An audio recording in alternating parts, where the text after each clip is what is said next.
How to use Truecaller's caller ID to identify unknown callers.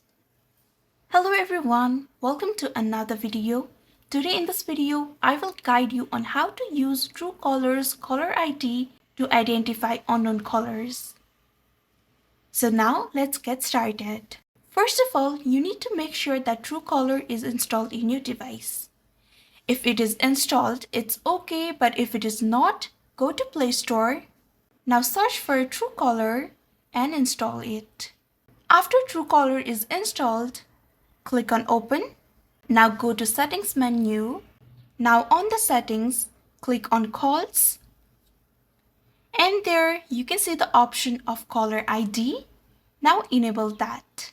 Now after that, ensure that Truecaller has permission to access your contacts and phone features for better identification. When you receive a call from an unknown number, Truecaller will automatically show the caller's name if it is in its database. That's it. Truecaller's caller ID makes it easy to identify incoming calls even if the number isn't saved in your contacts. I hope you found this video helpful. Don't forget to like, share and subscribe to our channel. Thank you so much for watching. See you in the next one.